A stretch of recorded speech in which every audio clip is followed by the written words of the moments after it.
I'm asked all the time by small technology companies, like, how can we compete against Apple or Google and all these things? Because, like, there's one thing that Apple and Google can't do that you can as a small organization, and that is providing a direct impact of what you're doing on a daily basis and how it impacts the customer. Small companies often, when you work at a small company, you're often interfacing with that client much more closely.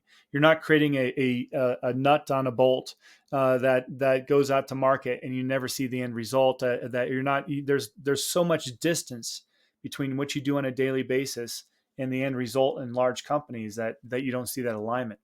Well, small employers, they can show that alignment. What you do on a daily basis and working in a small company impacts the client almost directly. And so that closeness, and also working with a colleague on your colleagues on a team, you can see the difference you make. So that's what small companies need to understand, is that they have quite an advantage when it comes to impact and on the customer. Yeah, plus they have the freedom to try things out, especially when they're small. I mean, if you That's look right. at Apple, they can just do something. That small thing that they do have tremendous impact that could possibly ruin their reputation. And I think that's one advantage that small business have. They have the freedom to try things out that big Mhm. companies doesn't.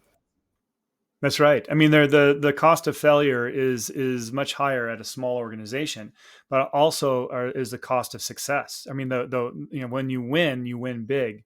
When you lose big. So it's a riskier proposition working at a smaller employer, but the upsides are can be substantial.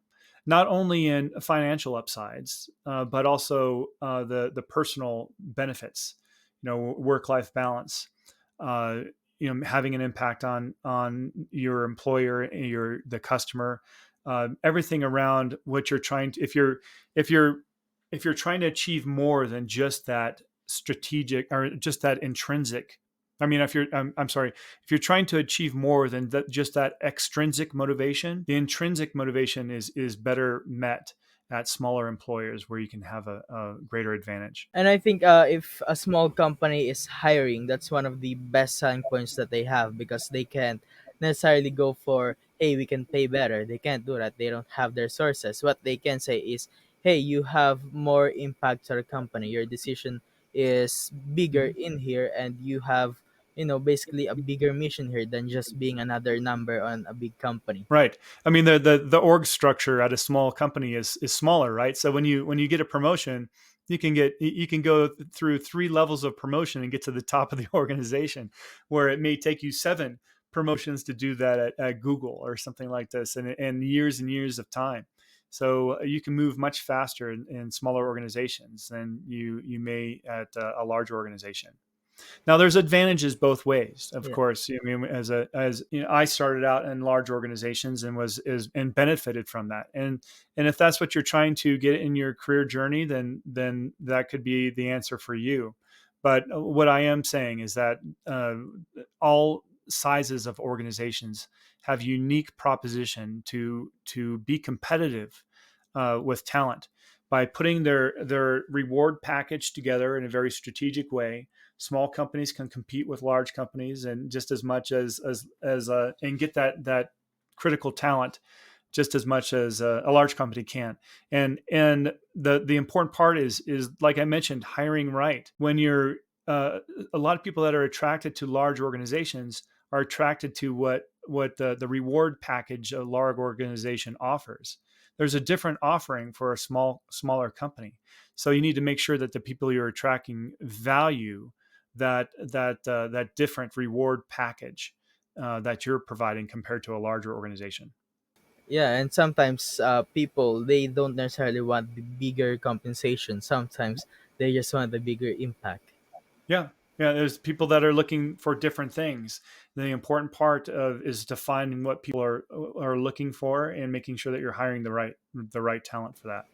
Fantastic. And can you share with us how COVID-19 affected ComTeam and your industry overall, especially on the first few months? Yes, well, Whenever there's a shock to the marketplace, whether it's a financial downturn, economic downturn, or in this particular situation was a pandemic, it creates a new environment. And we all know what happened with a pandemic is everybody was forced to work at home, and so this created a revolution in how work is done. Remote work was a thing that was a nice to have, considered a benefit for those that are outperforming in an organization. It's like, oh, you do well, then we can trust you to work at home, this type of thing.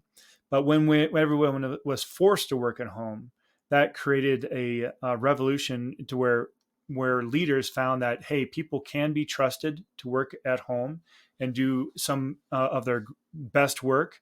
They can be highly productive, and so they found that is something that is going to be beneficial to the organization. Also, they find that they can tap talent from around the world much more easily within that remote environment. So now you can get the economies of scale by hiring somebody in a lower labor market and for much higher talent, and to create strategic advantage in your organization. Not only delivering a higher quality product because you're able to afford higher level talent, but also the making sure that your organization is more profitable by having a bigger profit margins that can ensure that you're more stable as an employer.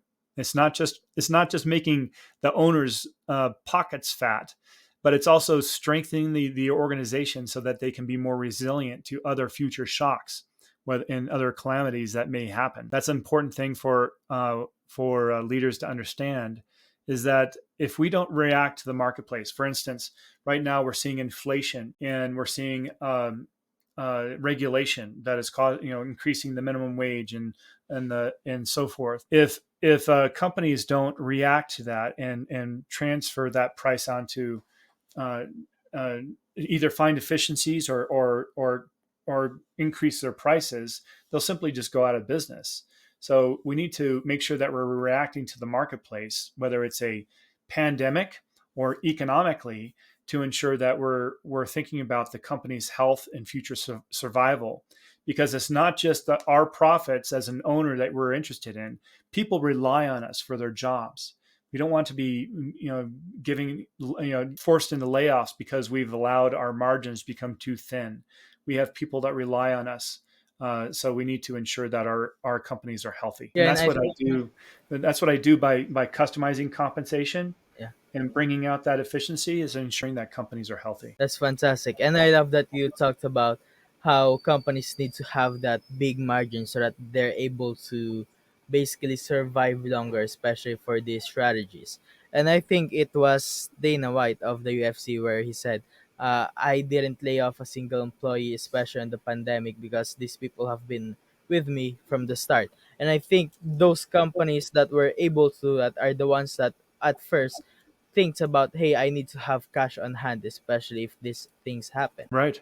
And we need to make sure that we're doing our contingency planning, Yeah. and we're thinking ahead. We make sure that we have enough cash in the bank so that we can uh, look at our employees confidently and saying, yes, your job is secure. We just, you need to continue doing your best work, and as long as that there's a shared value proposition in exchange for people doing their best work, we should be able to give them a competitive pay and job security, all those things, as it's a shared value proposition. And let's transition to solopreneurs because there's a lot of people that, especially the pandemic, who transitioned on being solopreneurs. For someone who was a solopreneur for a long time and is thinking about transitioning and start to build a team, what are the critical factors that they should consider when determining the initial salary ranges and the compensation packages, especially at the start? Yes. So the one of the I think that one of the biggest problems that solopreneurs have when they start a business is that they don't understand the value that they're creating. So now, if you really believe in what you're doing, you can see that it makes a difference with your people, and you think about you get out of the scarcity mindset and you start thinking about what are the value that I can deliver to my clients. That uh, when you're delivering value, you can charge more for that solution. You can ensure that you're communicating that to your clients and the people, your prospects and so forth, that we're going to be working with. So that is the most critical thing, because you need to have those profit margins to be able to hire your first person effectively. Now, I wouldn't say that the first thing that you should be doing is looking at bringing on an employee, because there's a lot of it of fixed costs that are involved there. The modern world gives us an opportunity to have gig workers, working across the world, and then working with people on a part time or contract basis, uh, to get our work done. And then it also allows us to bring on that first employee and have confidence that we can provide work consistently to that particular person. So we want to build in resilience and agility into our organization.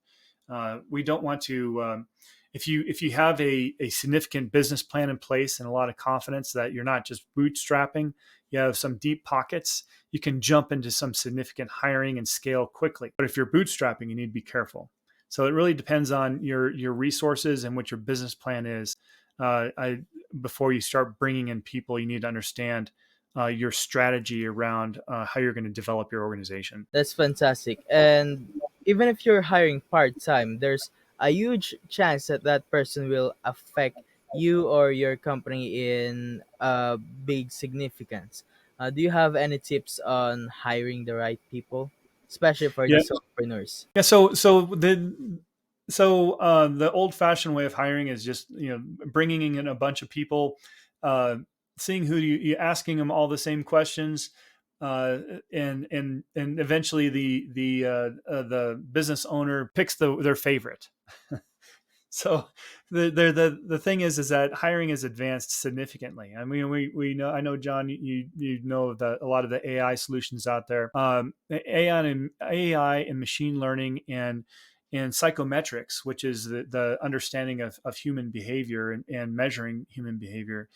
Combining all those different pieces together allows us to provide uh, hiring, through assessments and things like that. We can give a new hire, we can understand if they have certain skill sets that we require and certain behaviors that are aligned with our organization.